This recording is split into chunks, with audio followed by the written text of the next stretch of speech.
12, do 1 ao 12 de Lucas. Os que acharam, digam amém. Assim diz a palavra do Todo-Poderoso. Ajuntando-se, entretanto, muitos milhares de pessoas, de sorte que se atropelavam uns aos outros, começou Jesus a dizer aos seus discípulos: acautelai-vos primeiramente do fermento dos fariseus, que é a hipocrisia. Mas nada há encoberto que não haja de ser descoberto, nem oculto que não haja de ser revelado. Porquanto tudo que em trevas ou às escuras dissestes será revelado à luz. E tudo que falastes no interior da casa será revelado no eirado. E digo-vos, meus irmãos e amigos, não temais os que matam o corpo e depois não tem mais nada a fazer. Mas eu vos mostrareis a quem deveis temer. Temei aquele que depois de matar o corpo tem poder para lançar no inferno. Sim, vos digo, a este temei. Não se vendem 5 pássaros por 2 ases, e nenhum deles está esquecido diante de Deus. A este, os cabelos ou até os cabelos da vossa cabeça estão contados. Não temais, pois, porque vocês valem muito mais do que muitos passarinhos. Digo-vos que todo aquele que confessar diante dos homens, também o Filho do homem o confessará diante dos anjos. Mas quem me negar diante dos homens será negado diante dos anjos de Deus. Todo aquele que disser uma palavra contra o Filho do homem, ser-lhe-á perdoado. Mas ao que blasfemar contra o Espírito Santo, não será perdoado. E quanto vos condizerem as sinagogas e magistrados, autoridades, não sejais ansiosos como que haveis de responder, nem o que haveis de dizer, porque na mesma hora o Espírito Santo vos ensinará o que deveis falar. Eterno, poderoso e exaltado Deus, muito obrigado, Senhor amado, por mais essa oportunidade que temos de nos reunir neste lugar para adorar e bendizer o Teu santo nome. Muito obrigado, Senhor amado, porque de certo nós temos plena convicção de que o Senhor tem recebido os nossos cânticos, a nossa adoração, e o Senhor tem falado profundamente aos nossos corações, edificado-nos, e nós temos expressado a nossa alegria diante do Senhor, da Tua glória, da Tua presença. Obrigado, Senhor amado, porque podemos nos ajuntar aqui, livremente, na comunhão uns com os outros, para dizer que o Senhor é grande, poderoso e santo. Muito obrigado, Senhor. Isso nos é uma bênção, uma dádiva do Senhor. E agora, Senhor, nós te pedimos ainda que receba o nosso louvor, a nossa gratidão, por ter o privilégio também de poder estar aqui falando da Tua santa palavra.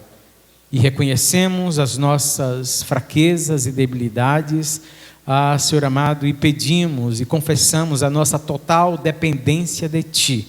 Se o Senhor não falar, se o Senhor não revelar a Tua palavra, se o Senhor não quebrantar o coração, se o Senhor não quebrantar os ouvidos para que ouçam e entendam, não existe nenhuma sabedoria em nós mesmos, não existe nenhuma graça em nós mesmos que não tenha sido do Senhor. Portanto, te pedimos, como sempre fazemos, confronta-nos com a Tua palavra. Confronta-nos, meu Deus, confronta-nos, fira-nos com Tua palavra, Senhor. Quebra-nos com Tua palavra. Sim, Senhor, quebranta-nos, porque a Tua palavra tem este poder de matar a nós mesmos, Pai amado, e trazer vida do Senhor para nós. O Senhor é aquele que fere, o Senhor também é o bálsamo que cura. E a tua palavra tem esse poder. Então, confronta-nos para que nós estejamos conscientes de quem é o Senhor e como devemos nos portar diante de ti. Nós te pedimos assim, agradecidos, no nome do Senhor Jesus Cristo. No nome de Jesus. Nós acabamos de cantar uma canção bem conhecida, O Rosto de Cristo.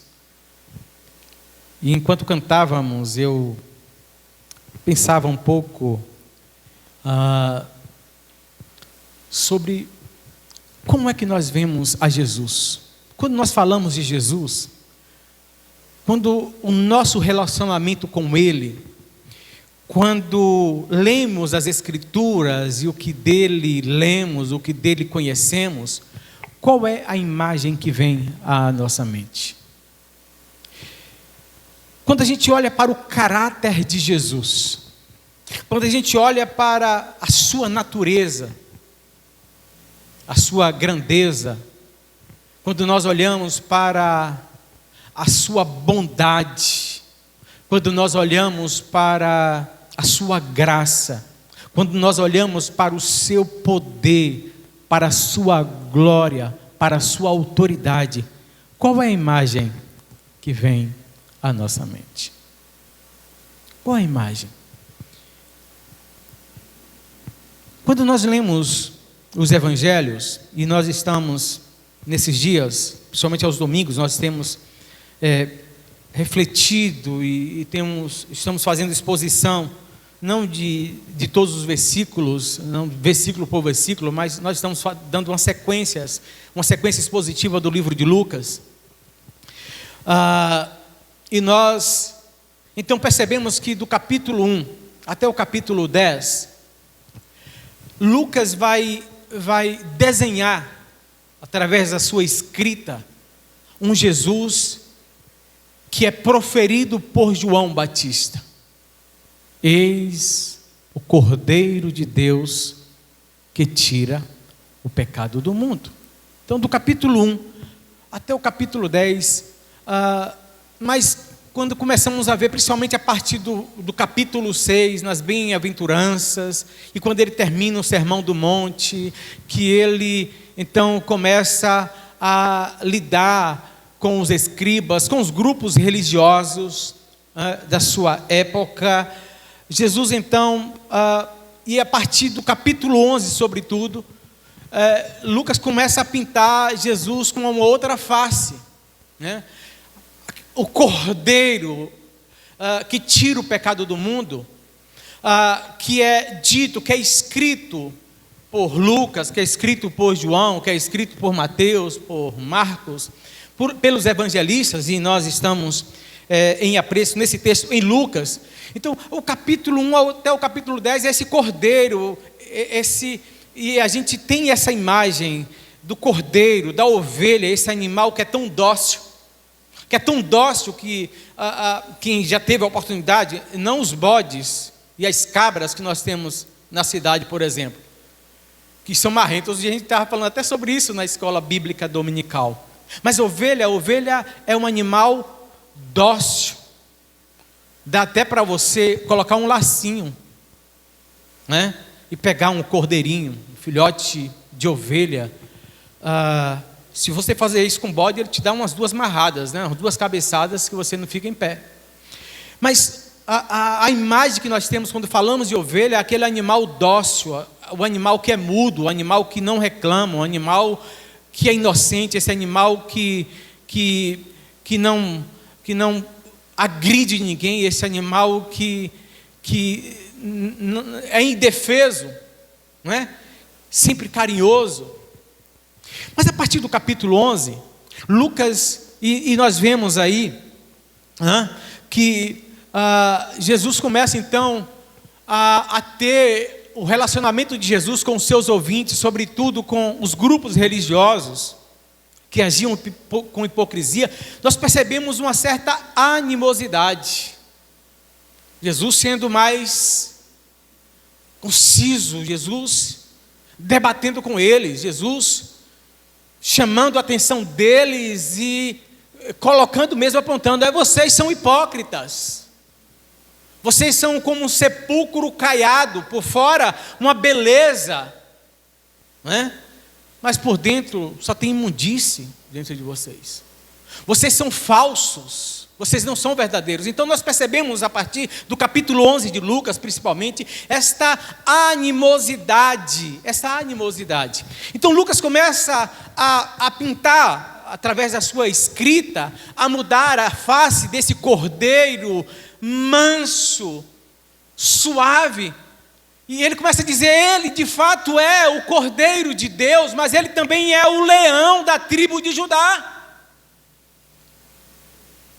Ele é este leão que é feroz, que ataca, que defende as suas crias, que não deixa por isso mesmo. O leão que, quando menino, hoje nos circos não tem mais animais, dificilmente se tem, mas quando menino ia na minha cidade, um circo chamado Holiday, e eu ia naquele circo, menino, e às vezes ia para vender pipoca, para poder entrar e assistir o espetáculo. E tinha leões, e eu passava o dia todo ali, olhando aqueles leões na jaula e pensando: e se esse bicho sair daqui? E tinha os domadores lá, com apenas um chicote. O leão fazia o que eles queriam. Um chicote e uma cadeira, o leão subia na cadeira, pulava, o leão pulava por dentro dos arcos, e eu pensava: se esse leão amanhece um dia virado nas 600, o que vai sobrar desse negócio? Obviamente que eles alimentavam muito bem, tinha... E esse negócio de doma, eu não sei não acredito muito não, porque se o bicho quiser mesmo atacar, agir pelo instinto dele, eu acho até que nos circos até dopava um pouco antes dos espetáculos, para os bichos ficar meio sonolento, além de alimentá-lo muito bem.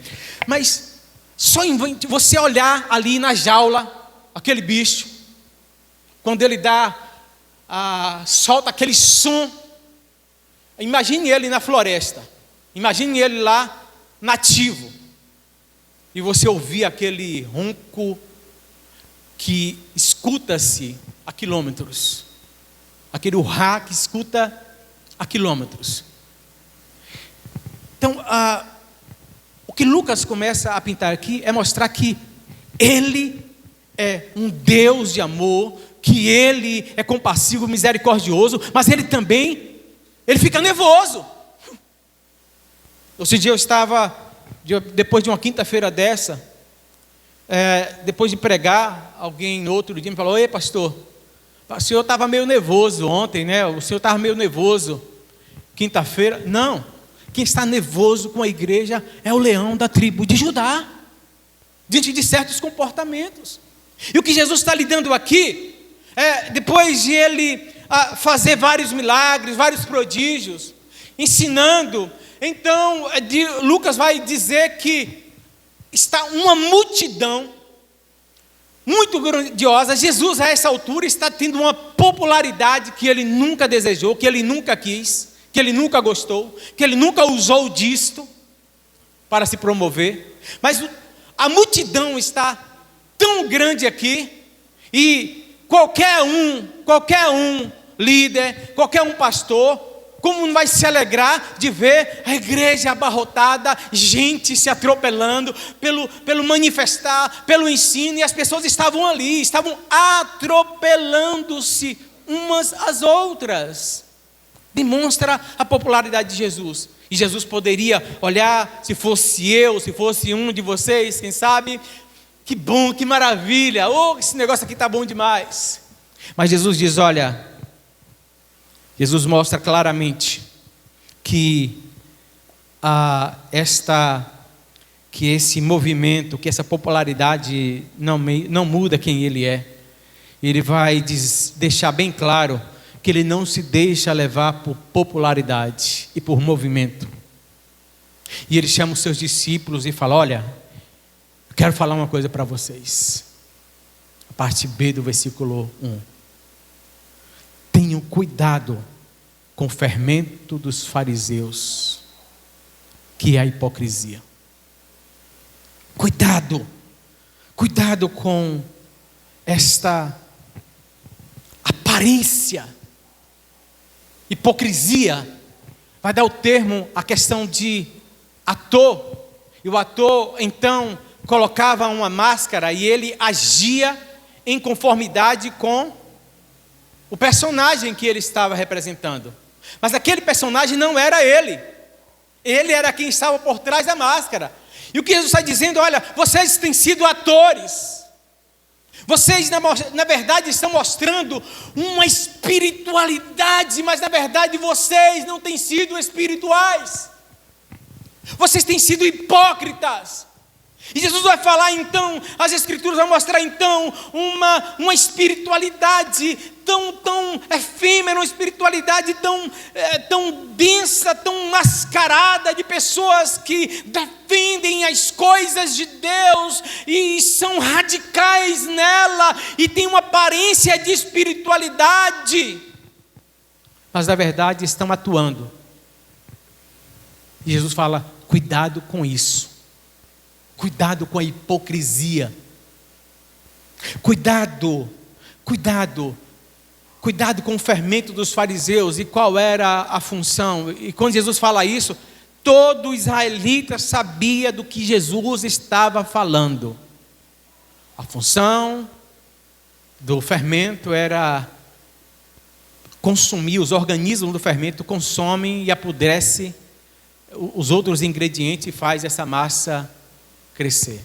Por isso a orientação do Senhor lá no Velho Testamento era que não se usasse o fermento. Não se usasse o fermento. Mas aí Jesus vai, nesse texto Jesus vai destrinchar e falar sobre hipocrisia, e ele vai falar que os fariseus e escribas,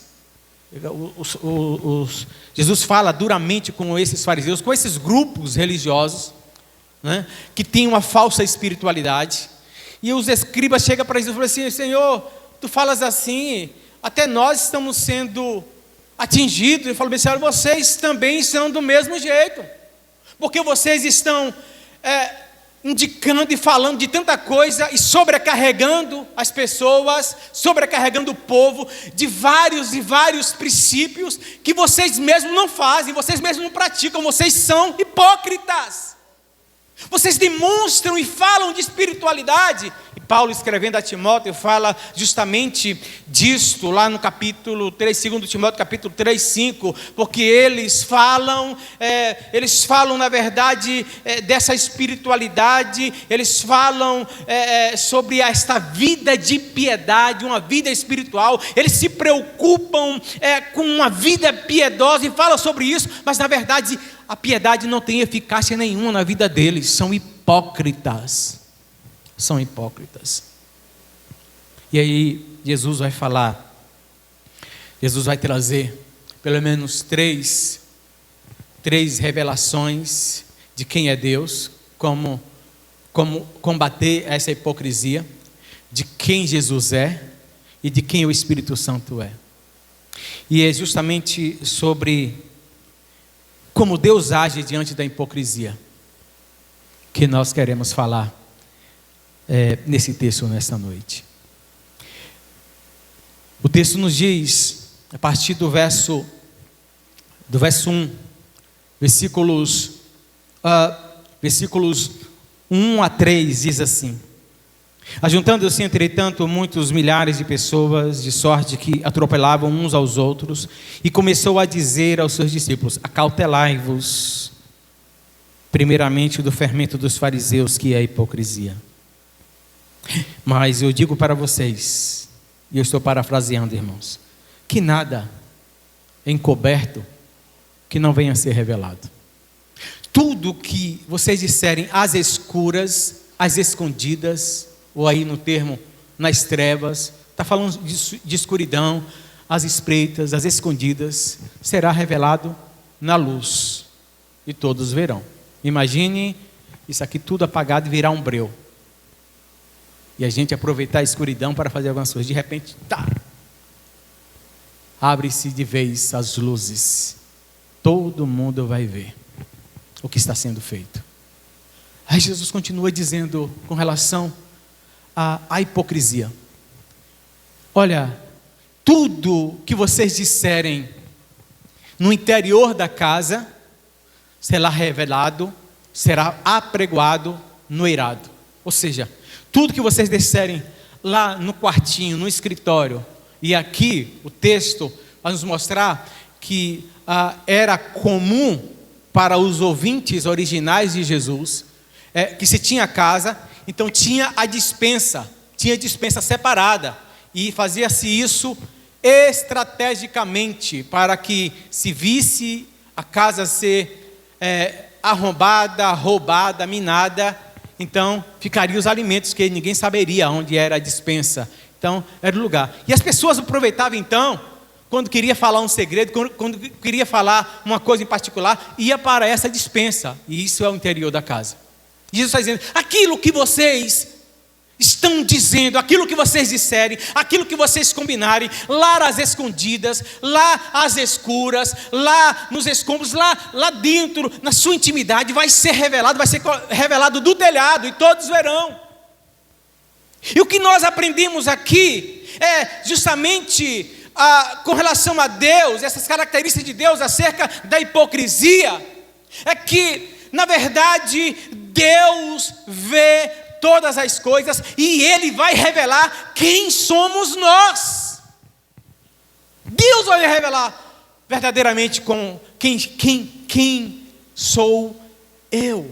E essa revelação vai ser diante de todos.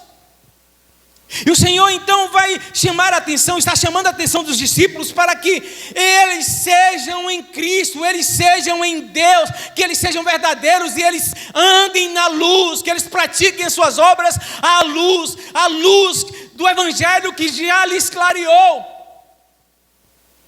Porque muitas vezes nós colocamos justamente uma roupa de espiritualidade, às vezes nós olhamos e temos olhares e isso é zelo, isso é espiritualidade, e nós então defendemos tantas coisas e olhamos com olhar na verdade, falando na nossa espiritualidade, mas Deus conhece, Deus vê, Deus sabe quem somos nós e Ele revelará.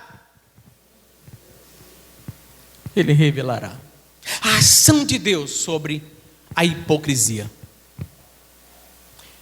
A hipocrisia vai acabar. Tem um texto que, todas as vezes que eu leio esse texto, me faz tremer as pernas, de temor do Senhor. Eu creio que não existe coisa pior do que você viver como servo do Senhor, diante de uma igreja, falando e demonstrando uma coisa que você não é. Não existe coisa pior do que você falar, mas mesmo você mesmo está sendo desaprovado. E eu gostaria de ler com vocês esse texto, lá em Coríntios, por favor. 1 Coríntios, capítulo 4.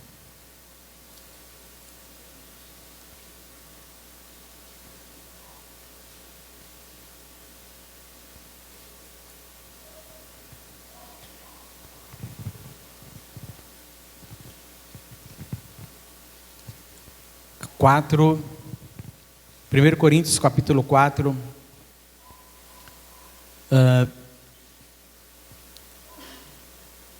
versículo 5. Porque, portanto, nada julgueis antes do tempo, até que o Senhor venha, o qual também trará luz a todas as coisas ocultas das trevas, e manifestará os desígnios dos corações. Então cada um receberá de Deus o louvor. O que Paulo está dizendo aqui é exatamente o que Jesus falou. Aquilo que nós fazemos às espreitas, às escondidas, na escuridão.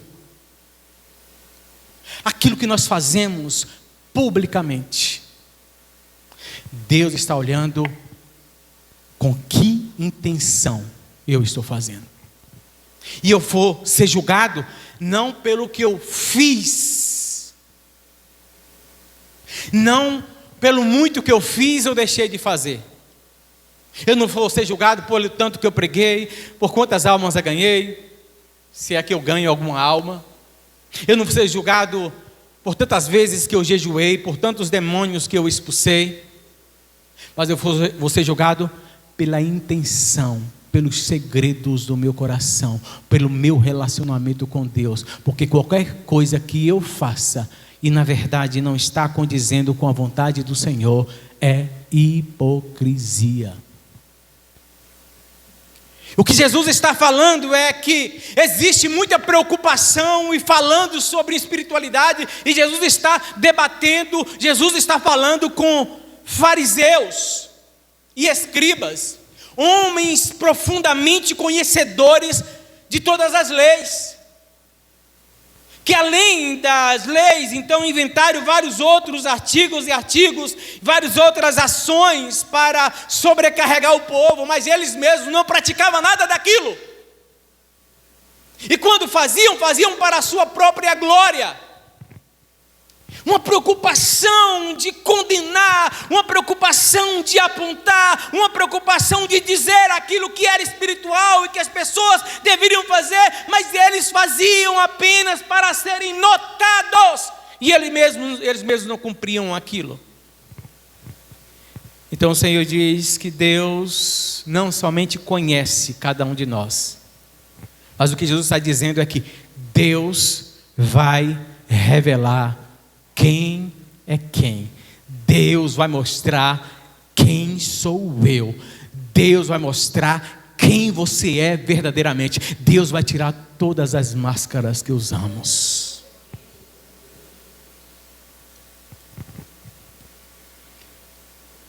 Nós precisamos pedir a ajuda de Cristo e depender dele.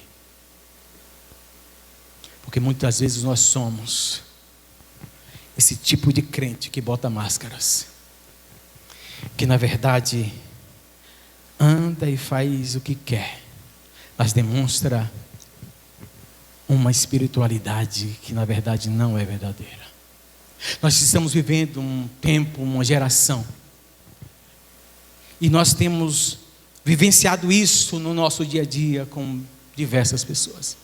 Uma geração que você fazer um jejum,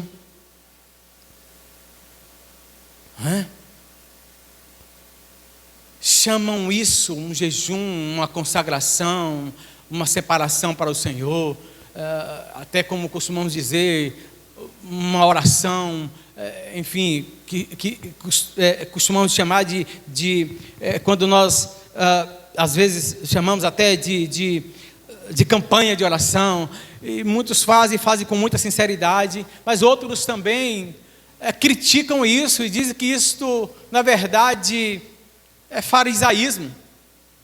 Então, para que jejuar? Para que orar nesse horário? Para que fazer isso? Para que esse sacrifício? Eu não posso jejuar, isso não tem valor nenhum diante do Senhor mais, mas eu não ficar... Mas eu não sei ficar sem o vinho. Eu não posso jejuar, mas eu não posso ficar sem o vinho. Ou sem a bebida alcoólica que seja. Eu não posso ter essa marca do joelho que representa a oração, mas eu posso marcar o meu corpo como eu bem quiser. Porque o Senhor está vendo todas as coisas. E Ele está mesmo. Ele está mesmo.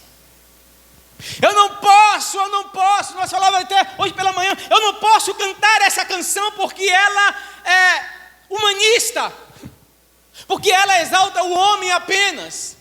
E a gente vai orientar que não se deve, embora não se deva cumprir, mas eu posso ir para o show daquele cantor mundano. Eu posso curtir aquelas músicas. E isso é hipocrisia, irmãos. Isso é uma falsa espiritualidade. E o Senhor, nesse texto, está dizendo que Ele não somente conhece, mas Ele vai revelar Quem é quem? As máscaras, o Senhor é quem vai tirar. Eu não posso tirar a máscara de ninguém. Eu não posso desmascarar ninguém. Mas o Senhor o fará. O Senhor o fará. Como é que Deus age? Outra característica de Deus. Deus pune a hipocrisia. Ou o hipócrita. E ele diz assim, olha. Jesus vai dizer, então, versículos 4 e 5. Olha, eu digo-vos, meus amigos, não temam, não tenham medo dos que podem matar o corpo e depois não podem fazer mais nada. Eu vos mostrarei a quem é que vocês devem temer. Temei aquele que não somente pode matar o corpo, mas depois de matar o corpo, pode lançá-lo no inferno. O que Jesus está dizendo aqui é: Deus vai punir. É Ele quem vai punir a hipocrisia, a falsa espiritualidade, a aparência, o engano. E ele fala claramente aqui que nós não devemos temer, porque, em outras palavras, Jesus está dizendo, olha, o máximo que qualquer homem, qualquer autoridade pode fazer contra você é matá-lo. Mas aí você estará sendo promovido para a eternidade, estará diante do Senhor. Eles podem matar o teu corpo, mas a tua alma, a tua eternidade, eles não terão poder nenhum de decidir. Mas o Senhor Todo-Poderoso vai trazer justiça. O Senhor vai trazer punição sobre os hipócritas. Não somente permitindo que eles morram, mas principalmente lançando-os no inferno. Foi essas palavras de Jesus como leão, falando aquelas pessoas. E ele diz, Lucas vai narrar, que ele está se dirigindo aos seus discípulos, para que acatalasse, para que tivesse cuidado com a hipocrisia, com a falsa religiosidade. Em dizer que eram santos, sem serem, em colocarem a máscara de um ator e representar aquilo que não eram de fato, mas que eles fossem de verdade. Isso demonstra também a nossa dependência dele. E muitas vezes nós nos encontramos exatamente assim, nas nossas ações, nas nossas atitudes, nas nossas escolhas, nos nossos pensamentos.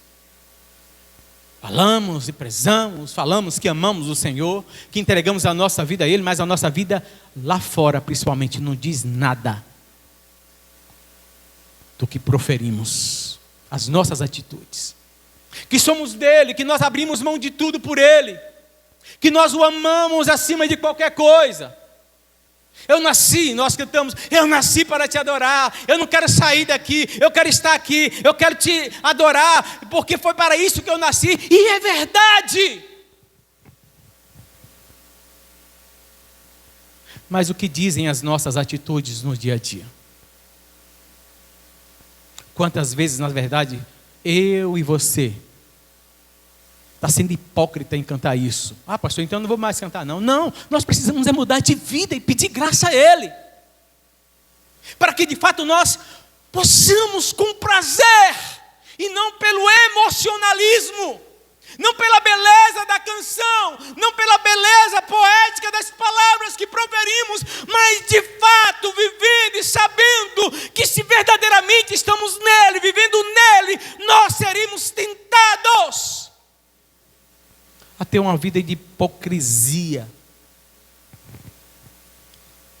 E saibamos e tenhamos prazer em cantar, eu nasci para te adorar. Eu não quero sair daqui dessa posição. Eu não quero sair dessa posição. Eu quero estar diante de ti.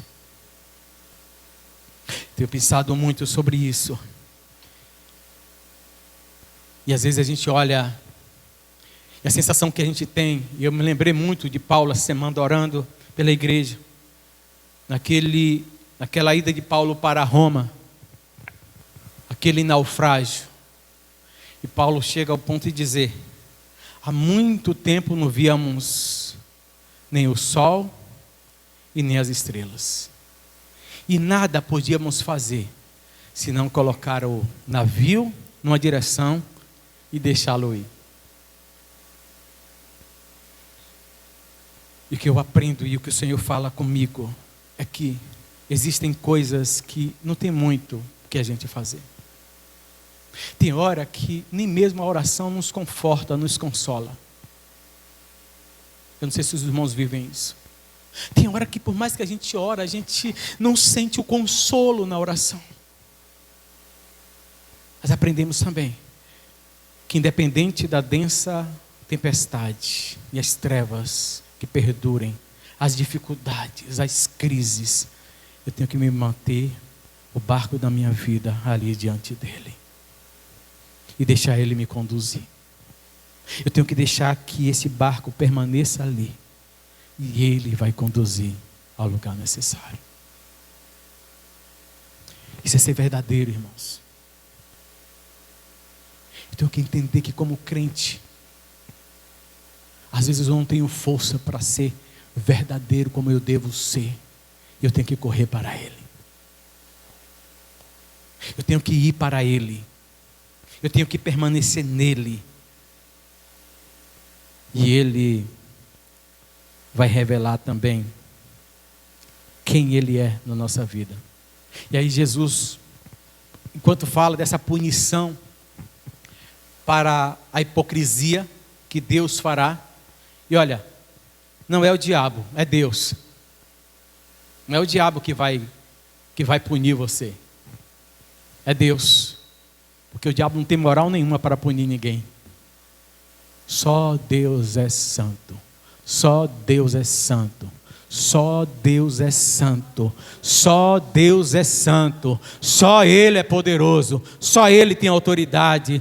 A Ele seja a glória. O diabo não tem poder nenhum de tocar em nós. Então é a Ele que devemos temer. Não é homem nenhum que nós devemos temer. Não devemos ter medo de ninguém. Hoje, na escola dominical, a Babi até falava de uma certa pessoa que disse que não usava certa roupa porque o que é que as pessoas vão dizer dela? As pessoas estão temendo, não é a Deus. Mas é o que o outro vai dizer, que punição terá. Que punição terá? Pessoas que só não usam aquela roupa porque senão, estou falando de uso costume só para me fazer entender, que não usa aquela determinada roupa porque senão vai ser disciplinado. Meu Deus, se eu não temo a Deus e essa roupa não vai, embora Deus, enfim, eu sou diante de Deus e Deus não está olhando para isso, mas o meu comportamento diz respeito a como eu temo, a como eu me relaciono com Deus, diz respeito ao meu relacionamento com Deus e o entendimento de quem Ele é. De quem Ele é. Se eu tenho esse temor de Deus, se eu tenho esse temor diante da sua glória, diante da sua santidade, eu também vou me comportar com pudor diante dos homens.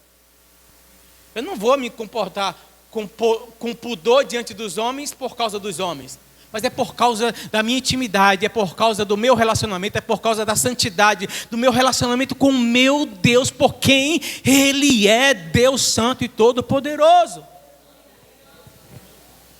E o texto então nos diz, para encerrarmos, como é que Deus age. Versículo 6 e 7.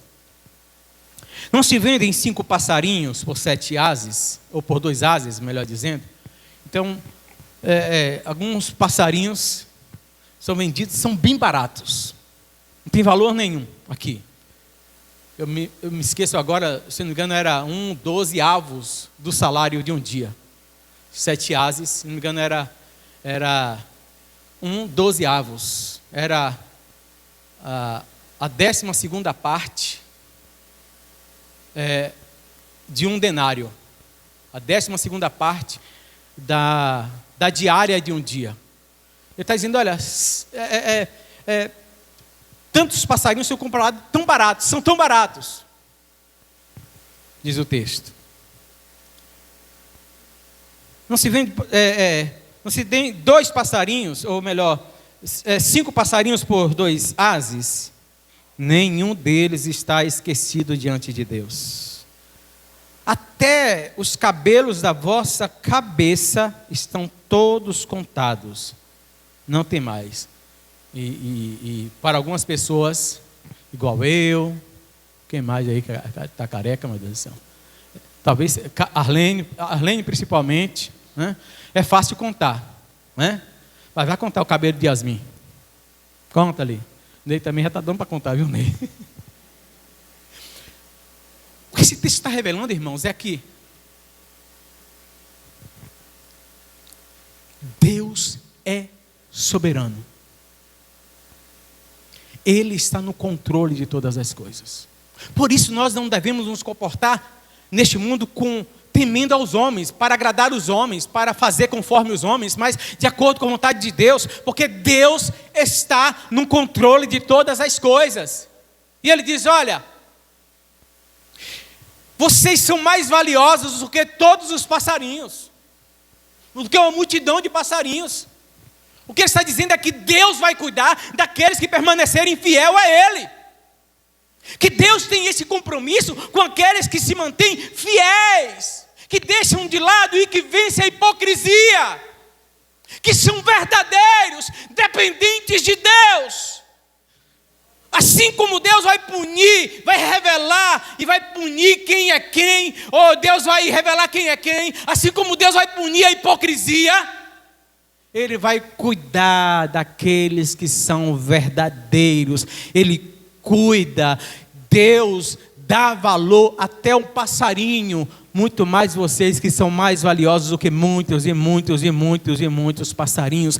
Deus é esse Deus soberano. Por mais que nós estamos correndo perigo, por mais que laços estão sendo armados para nós, tal como os passarinhos, Deus está no controle. A pior coisa que podem fazer para nós, como eu já disse, é nos matar. Mas aí estarão nos promovendo para a glória. Mas o Senhor é aquele que cuida de nós. O Senhor cuida de você. Vale a pena ser fiel ao Senhor. Vale a pena permanecer diante do Senhor. Vale a pena ser verdadeiro para com o Senhor Todo-Poderoso. Porque Deus é aquele que não somente vai punir a hipocrisia ou hipócrita, mas Ele vai confirmar a sua bênção. Ele vai cuidar daqueles que permanecem e são verdadeiros, que permanecem na verdade, que são verdade de Deus. Coloquemos em pé em nome de Jesus. Eu quero convidar já o Ministério de Louvor, por favor.